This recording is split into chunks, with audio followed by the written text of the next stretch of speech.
It seems my number was skipped. What? You keep complaining. So you're at the end of the line. We have to prioritize the quiet and patient customers, don't we? However, no matter how long I waited, my number was never called. In the end, I was made to wait for 5 hours. To top it off, they told me the counter was closed. Finally, I lost my temper. "Hey, you haven't finished my transaction," I said, slamming my passbook on the counter. "Oh right, I forgot about the complaining old man," he said with a smirk. "I'm withdrawing $390 million from my business account. Handle it immediately. I've been waiting for 5 hours. 5 hours? You must have a lot of free time, old man. And $390 million, big talk, old man." While saying this, he checked the passbook. Then, the next moment, he burst out laughing and said with a grin, "Your small-time business has a balance of $30. Where's this $390 million you're talking about? What are you looking at? I can't deal with you anymore. Bring me the bank president." My name is Steve Miller. I'm 60 years old. After graduating from college, I got a regular job at a company, but being a salaryman didn't suit me, so I quickly quit and started my own business.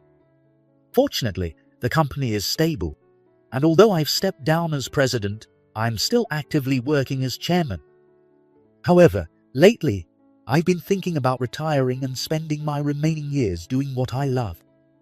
That said, I've pretty much done what I like throughout my life. I got married and was blessed with 2 sons. Both sons are now adults with families of their own. I've been lucky to see the faces of my 4 grandchildren. Grandchildren are incredibly adorable, especially my first grandchild, who is 5 years old, is good at talking now and tells me all about things happening in kindergarten and his favorite foods. The time spent with my grandchildren is very precious. My wife, who has been with me for 34 years, and I still get along well. And now that we've finished raising our kids, we enjoy going on hot spring trips together whenever we find the time. I've always preferred simplicity over anything flashy, so my clothing tends to be plain and modest. I do dress sharply in a suit for work, but my wife often says there's too much of a gap between my work mode and my usual self. But isn't that just how it goes? Wearing stiff clothes all the time is tiring. One peaceful day, my 5-year-old grandson asked me to take him to a sushi restaurant. The sushi place is in the area where my eldest son's family lives. It's a small spot with only counter seats, but the taste is top-notch. I'm also a regular there. We sat at the back of the counter. My grandson loves sushi, but being so young, his favorites are simple items like omelette and steamed shrimp. While ordering these for him, a man dressed sharply in a suit and a woman who seemed to be his girlfriend entered the restaurant. The chef's hearty "welcome" echoed through the place. The couple sat in the middle seats. "Hey, David, you're with your girlfriend today?" "Yeah, it's her birthday. I'll leave it to you. Make something fresh and special for us," said David, who also seemed to be a regular. I hadn't met him before.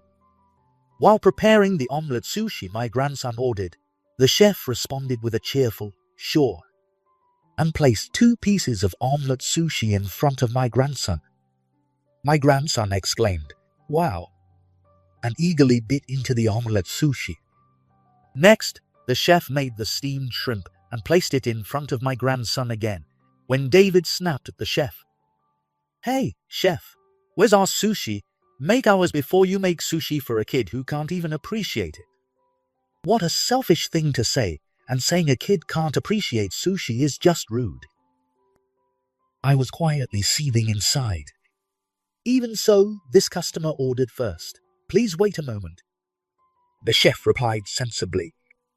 Then David's girlfriend chimed in loudly, "David, I'm hungry." It seemed she agreed with him and wasn't going to stop him. She's hungry too. forget about those poor customers and prioritize our order. I graduated top of my class from an elite university and work at a major bank. I'm well paid and part of the upper class. Plus, my bank finances this restaurant. Show some hospitality. If you disregard us, I can cut off your funding anytime. What a show-off this young man is. I was laughing internally. But seeing the chef in a bind, I said, "It's fine to serve our sushi later. Feed that hungry couple first." Then David turned his eye towards me. "Hey, old man over there. Calling us a hungry couple is rude. Do you know who I am? I'm a bank employee. I'm the one who approves your loans." "Watch your mouth, but I guess a poor guy like you wouldn't even pass a loan review, right? It's quite something to call a stranger poor. However, I can't argue and fight in front of my grandson." So I bit my tongue. The chef then swiftly prepared sushi for the couple, leaving them with no room for complaints, and quickly settled their bill. After they left, peace returned to the restaurant. The chef, as a gesture of apology, prepared 2 special items for me, and also served my grandson his favorite omelette and steamed shrimp. The chef had done nothing wrong, so there was no need for an apology from him. We commiserated over dealing with rude customers. That guy is an employee of the bank that loaned us money for the restaurant expansion. He started coming here frequently since then and always demands priority. I see. I thought he was an old regular. No, he's not. He's a nuisance to other customers. Honestly, I wish he wouldn't come at all. The chef's true feelings slipped out. Despite the commotion, my grandson enjoyed his favorite sushi and was delighted, which was a relief.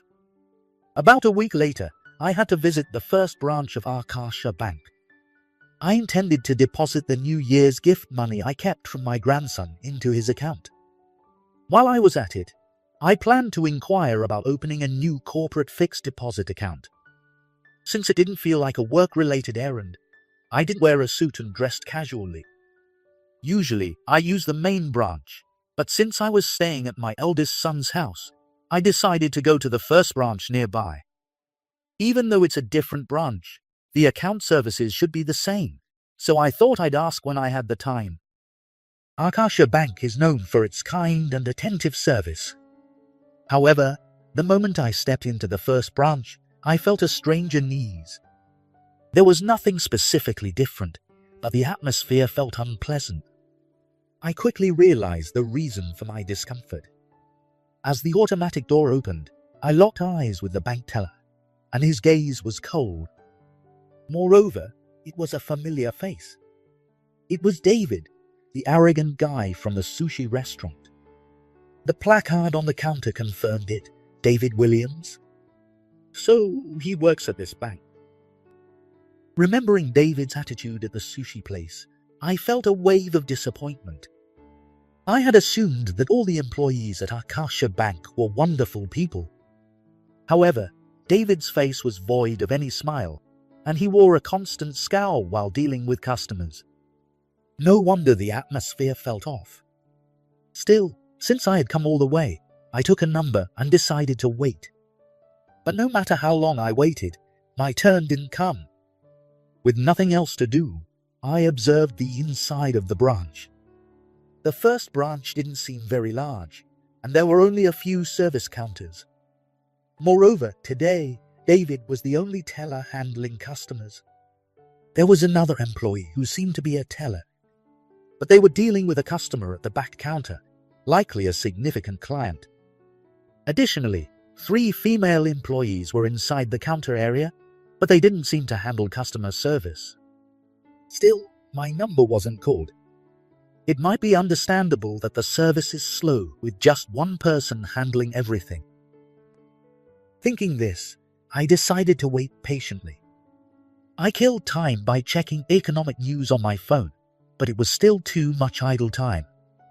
I kept waiting, and finally, the number right before mine was called. Oh, finally, my turn is next. But just as I thought that, the next number called was after mine. a young woman sitting next to me stood up and headed to the counter. What? I couldn't help but let out a sound. Usually I'm a patient person, but I had to check this time. Excuse me, it seems my number was skipped. Oh, the order can change depending on the procedure. Just keep waiting, old man. Calling a customer, old man. Now that I think about it, he called me old man. At the sushi place too. His rude language made me irritated. And to make matters worse, David responded while looking down and working, not even glancing my way. Indeed, the order can sometimes change based on the procedure. That's possible. But what was with that tone?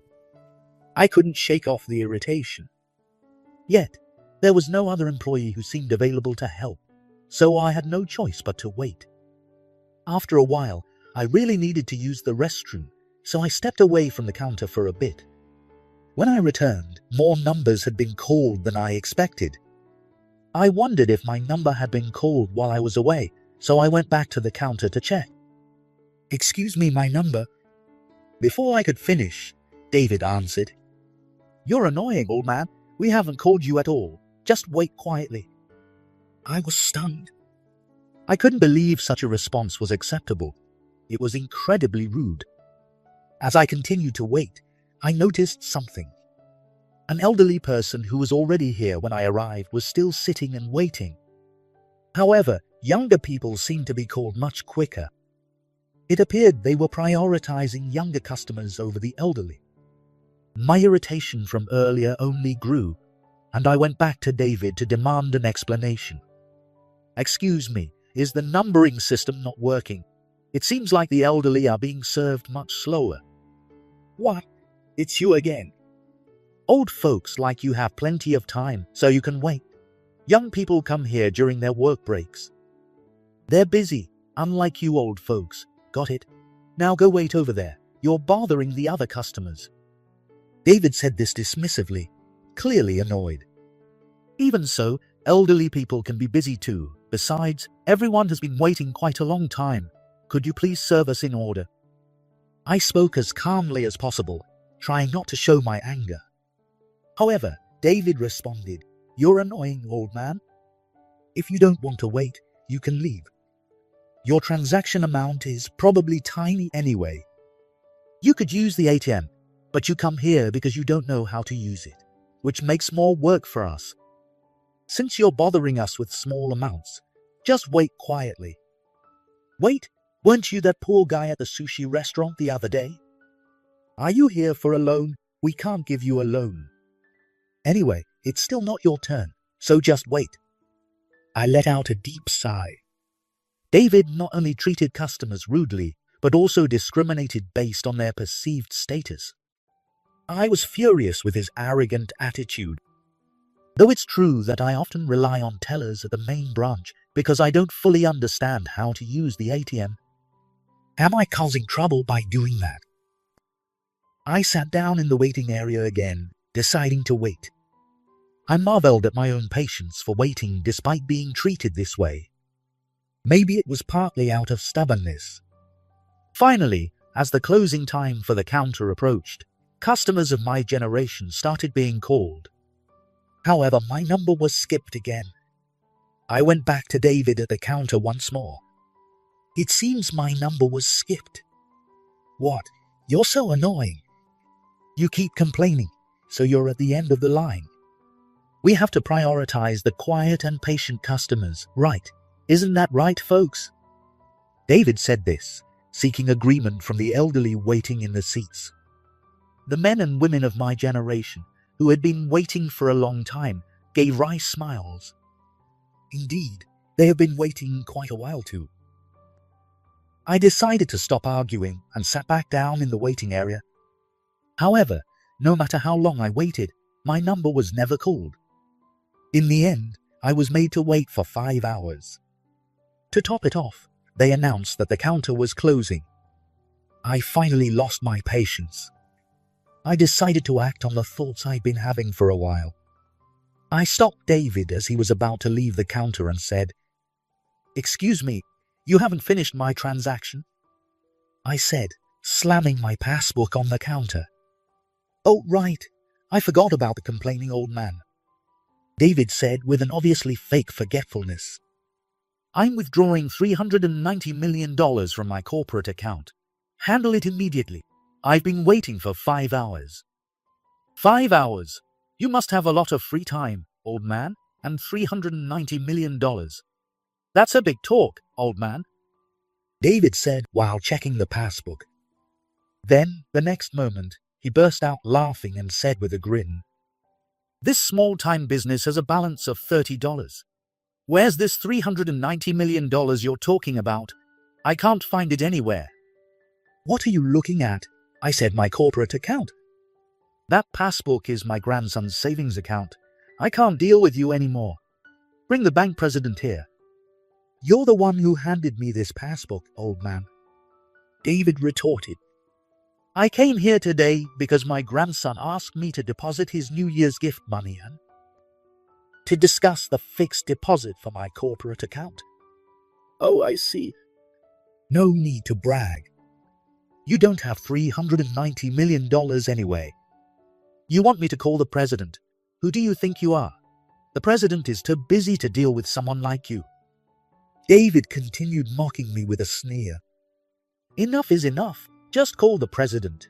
Tell him Steve is asking for him, and he will come right away." "Yeah, right, old man," David said as he walked to the back. He was probably going to talk to the branch manager. From the back room, the branch manager appeared with a puzzled look on his face. I could easily guess how David had explained the situation. When David pointed at me and the branch manager recognized my face, he became visibly flustered. Ignoring David, who was still trying to explain something, the manager rushed straight over to me. "Mr. Miller, I deeply apologize for my subordinate's rudeness." "Oh, Mr. Johnson, I hadn't seen you at the main branch lately, and now I see you've become the branch manager here. Congratulations on your promotion. It's been a while." "Thank you for all your help at the main branch. I apologize for not greeting you sooner, please. Come to the back room." The branch manager, knowing the storm that was about to unfold, tried to guide me to a separate room. Since I was the last customer, there was no one else in the bank. I thought there was no need to go to another room. "Mr. Johnson, I think this is a bit beyond you. Call the bank president. I've been asking that teller to do so, but he's been ignoring me." When I looked at David, he stood there with a sullen expression. "I am truly sorry." The branch manager repeatedly apologized. David just stood there with his mouth open, staring. The other tellers also stopped their work and watched the situation unfold. "I will handle this matter with the utmost sincerity, so please, let's not involve the president." The branch manager, worried about his own position, hesitated to contact the president. Seeing this getting nowhere, I decided to call the president myself. "Hello, Mr. Brown. Sorry to bother you, but could you come to the first branch of Arkasha Bank? I need to close a $390 million corporate account." Even though I wasn't on speakerphone, Mr. Brown's loud exclamation of "What?" echoed throughout the bank. I turned to the branch manager and said, "Mr. Brown is nearby and will be here shortly." The branch manager slumped his shoulders in defeat. "Old man, how do you even have the president's contact info? Are you just pretending to call him to act superior to us?" "Branch manager, don't worry. The president isn't coming." "Who said I wasn't coming?" "What? He's here." Mr. Brown entered the bank with a furious expression. "Chairman Steve, what is this sudden talk about closing your account?" I was appalled by the service from this teller, David. After making me wait endlessly, he tried to close the counter without assisting me. I waited for 5 hours. His attitude is unacceptable, and his language is disrespectful. As much as I appreciate all you've done for me, Mr. Brown, I can't keep my assets in a bank that employs such people. I'm sorry, but I need to close my corporate account. Chairman Steve, I deeply apologize for the rudeness of our employee. I'm truly sorry, please. Just this once. Reconsider, David. Apologize. How could you behave so poorly to such an important customer? What David said next left me stunned. Well, this person has been a frequent complainer and was bothering other customers. He pointed at me as he said this. I was speechless at David's audacity to blame a customer who had patiently waited. Then, one of David's colleagues, who had been quietly observing, spoke up. No, Chairman Steve didn't complain at all. He only asked why his number was skipped. I was busy assisting other customers and couldn't help. I'm very sorry. Mike, don't say unnecessary things.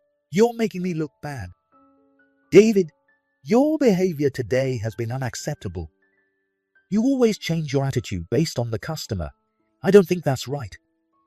Don't lecture me, you third-rate college grad. David and Mike began arguing, and the branch manager had to step in to stop them. David, have you been consistently prioritizing customers based on your preferences? That's right. When the manager isn't here, it's always like this. Usually I step in to prevent customer complaints, but I couldn't today, and I'm deeply sorry. There's no need for you to apologize. You've been doing your job well. What do you mean, acting all high and mighty? David's arrogant behavior towards the customers was now exposed to both the branch manager and the president, and he turned away sulking.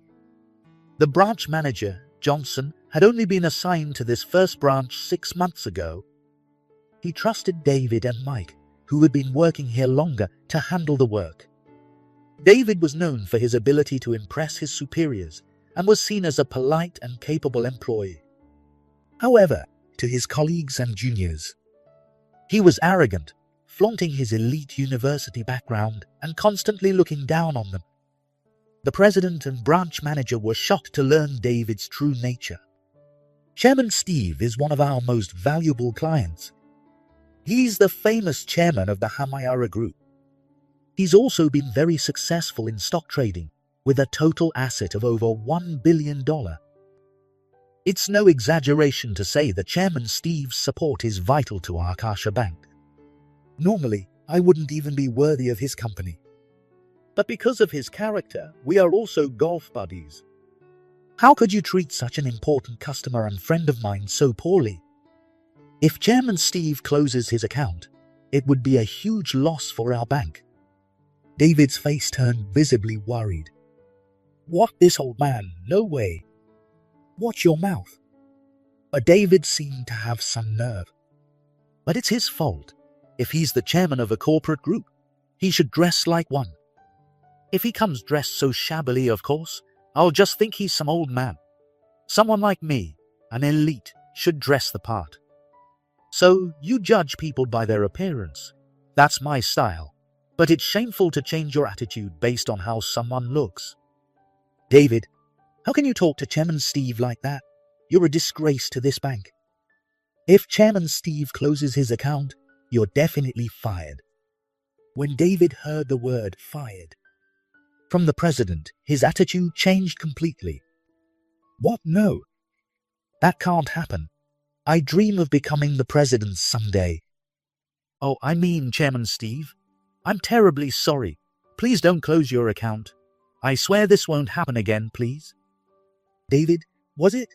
I don't believe you're truly remorseful. I can't keep my company's assets in a bank with such employees. I will close the $390 million corporate account and move it to another bank. This is final. Please proceed with the account closure. The president and branch manager slumped in defeat, looking dazed. David, realizing the gravity of the situation, started looking nervously between the president and the branch manager. I understand. So you're closing the account? However, preparing $390 million immediately is impossible. We'll contact you as soon as it's ready. Please bear with us. Understand. I will await your call. A while later, I received a call from President Brown, informing me that the $390 million was ready. I went to the main branch of Akasha Bank. Chairman Steve, I deeply apologize for the rudeness of our employee. The $390 million from your corporate account has been transferred to the designated bank, and the account closure process is complete. The president looked visibly pale, and his voice lacked its usual energy. Normally, he's quite cheerful, but now he seemed overwhelmed by the loss. I see, thank you. What happened to David? Actually, David insisted on personally apologizing to you today, so he is here at the main branch. Could you possibly give him a chance to apologize? I see. If he made the effort to come here, it would be rude not to meet him. Please let him in. Thank you. When the branch manager Johnson, standing next to the president, opened the back door, David and a woman followed him into the room. I deeply apologize for my rudeness to you, Chairman Steve, and for causing such significant damage to Akasha Bank. I am truly sorry. The woman standing a step behind David also slumped down simultaneously. Today, David seemed genuinely remorseful, but I was more intrigued by the woman with him. I understand. I hope for better behavior from you in the future, David. By the way, who is this lady? Oh, I apologize for not introducing her earlier. This is my daughter. Actually, David is my son-in-law. Chairman Steve, I am truly sorry for what happened. My daughter insisted on apologizing alongside him. Oh, I see. I was surprised and compared the woman at the sushi restaurant with this woman before me in my mind. However, they seemed entirely different. The president's daughter had an air of refinement, with delicate features and a modest amount of makeup, giving a clean and pure impression. The woman with David at the sushi restaurant wore flashy clothes and heavy makeup. Their facial features were also different. I decided to ask the president's daughter directly. Excuse me, but didn't we meet at the sushi restaurant the other day? I was there with my grandson. It was your birthday, wasn't it? The president's daughter tilted her head, clearly having no idea what I was talking about. Then David, looking flustered, jumped in. Oh, well, that was. He gestured for me to zip my mouth. So the woman he brought to the sushi restaurant wasn't his wife. I was now certain. David, I called out. Yes, he responded, almost jumping. What is the meaning of this? Well, the president's daughter said she hadn't been to a sushi restaurant recently and that her birthday was still far off. David was dragged out of the room by his ear by the president's daughter. Actually, since David is my son-in-law, I've been struggling with how to handle this. I knew his misconduct warranted dismissal, but firing him would also leave my daughter in a difficult situation. As a parent, I feel for her. I even suggested she divorce him, but she couldn't make up her mind. I, as parent, wondered what she saw in him, but perhaps now she will finally make a decision. Thank you, Chairman Steve. Well, it seems that bad deeds don't go unpunished, do they? After that day, David was thoroughly questioned by the president's daughter, but managed to talk his way out and smooth things over temporarily. However, the president hired a private investigator to look into David's background. As a result, numerous affairs were uncovered. The president's daughter was furious. She lost all affection for David and divorced him, leaving him to pay a large sum in alimony. With the divorce settled, the president had no hesitation in firing David for his poor customer service, lack of remorse, and the significant loss he caused the bank. David lost his job and incurred a large debt to cover the alimony. He tried to rely on his affair partners, but they were only interested in his money, and once he was in debt, they had no use for him. He was swiftly abandoned by them all. The news of the substantial loss he caused Akasha Bank spread quickly to other banks, making it impossible for him to find another job in banking. He did manage to find a job at a small company in a different field. However, his arrogant attitude, flaunting his elite university background, remained unchanged, leading to his alienation from other employees. Feeling dissatisfied, he eventually quit. Focusing only on past glories without working hard in the present means he will never find happiness. One holiday, when I took my grandson to the park, I saw a man sitting on a bench, hunched over, begging passers-by for food. Do you have any food? A passing couple gave him something.